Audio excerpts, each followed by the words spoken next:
আসসালামু আলাইকুম সুপ্রিয় দর্শক, যে যেখান থেকে দেখছেন সবাইকে ধন্যবাদ ও আন্তরিক মোবারকবাদ। আজকে আপনাদেরকে আমি একটা চার্জার বানিয়ে দেখাবো। এটা হলো 12 ভোল্টের একটি চার্জার। আপনার শুকনো পাউডারের ব্যাটারি গুলা যে কোনো ব্যাটারি চার্জ দিতে পারবেন। তো এটা কিভাবে তৈরি করুন আমি আপনাদেরকে দেখাচ্ছি। এই যে প্রথমে দুইটা ডায়েট নেবেন, আর হলো একটা ক্যাপাসিটার। এই যে 470 ইএফ, এই যে ক্যাপাসিটরটা দেখতে পাচ্ছেন 35 ভোল্ট। 35 ভোল্ট আপনারা এই ক্যাপাসিটরটা নেবেন। আর কানেকশন কিভাবে করবেন আমি এটাই দেখাচ্ছি।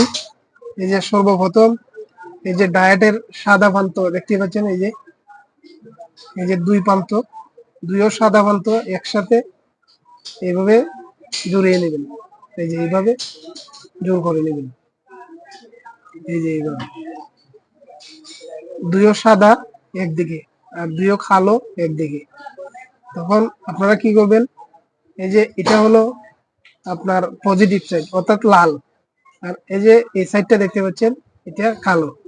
তো আপনারা কি করবেন, এই যে সাদা যে জিনিসটা আছে দুইও ডায়োডের সাদা আমি এক প্রান্তে লাগালাম, দিয়ে আপনারা ক্যাপাসিটরের যে লাল প্রান্ত আছে এই দিক দিয়ে ভালো করে ফেঁসিয়ে নেবেন।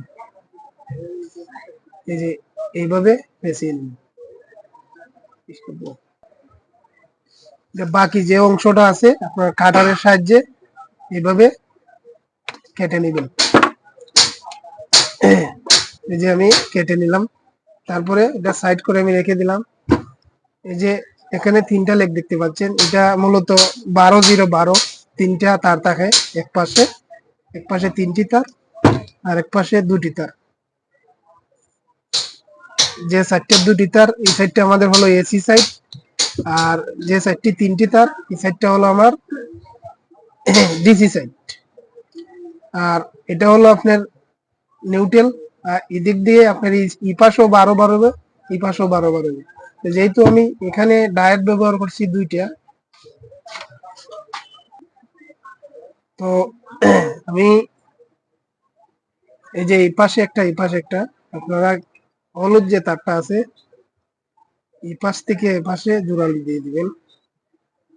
এই যে এই পাশ থেকে এই পাশে আমি জোড়া দিয়ে নিলাম, আর এই পাশ থেকে এটা, যেহেতু আমি ব্যাটারি চার্জার বানাবো আমার 12 ভোল্টই দরকার, তো আমি এভাবে জুড়িয়ে নিলাম। আর এই যে নিউট্রালটা আছে, এই যে ক্যাপাসিটারের নিউট্রালের এটার মাঝে মেরে দিবেন। এই যে এইভাবে মেরে দিবেন। এই যে আমাদের হয়ে গেল। তারপরে বাকি অংশটা আপনারা কাটারের সাহায্যে কেটে নেবেন। এই যে আমি বাকি অংশটা কেটে নিচ্ছি। এই যে বাকি অংশটা কেটে ফেলে দিলাম। তারপরে আমরা আয়রনের মাধ্যমে এটারে ভালো করে সোল্ডারিং করে নেব। যেহেতু এটা ব্যাটারি একটা চার্জার এম্পিয়ার নেবে, আমরা ভালোভাবে এটারে সুন্দর করে সোল্ডারিং করে দেব। এই যে আমি সোল্ডারিং করে দিচ্ছি। তো এটা এভাবে ভালো করে সোল্ডারিং করে নেব। সোল্ডারিং করলে আপনাদের কাজ মোটামুটি শেষ। এটা একটা বক্সের ভিতরে বসিয়ে নেবেন। যেহেতু আমি আপনাদেরকে দেখাচ্ছি এই জন্য আমি বক্সের ভিতরে পরে বসিয়ে নেব। তারপরে আপনাদের লাগবে হলো একটা এসি কর্ড, আর একটা হলো এই পাশ দিয়ে যে আমার ব্যাটারি লাইনটা করবো এটার। যে এইভাবে আপনারা জোড়া দিয়ে নেবেন।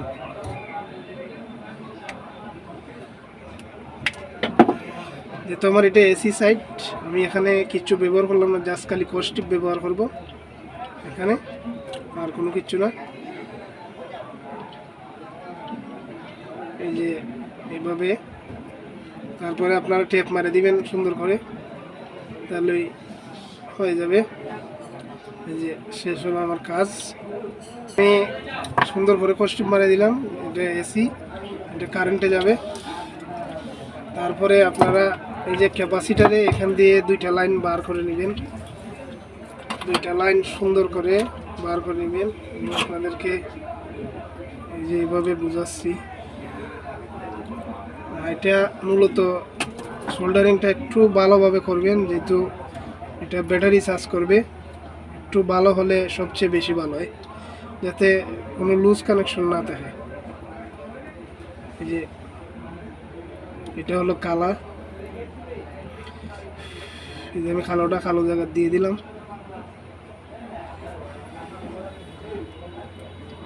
এটা হলো লাল, যেহেতু আমার এই পাশ দিয়ে ক্যাপাসিটারের লাল, আমি এই জায়গাতেই দিলাম।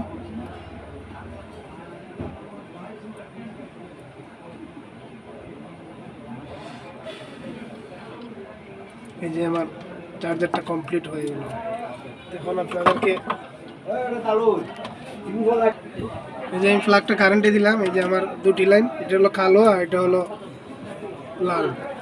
আর আমি এম্পিয়ার মিটারটা 600 ভোল্টে ফেলাইলাম, যেহেতু আমার ডিজিটাল মিটার 600তে ফেলালাম। 600তে ফেলানোর পরে আমি কালোটা ধরলে লালটা দেখুন আমার 17 ভোল্টের মতন বার হয়েছে, 17-16 ভোল্টের মতো বার হয়েছে। যখন আমার এটা এম্পিয়ার নিবে তখন আমার পাক্কা 12 ভোল্ট দেবে। তখন বুঝতে পারলেন যে একটা চার্জার কীভাবে তৈরি করানো লাগে। আশা করি সকলের কাছেই ভালো লাগছে।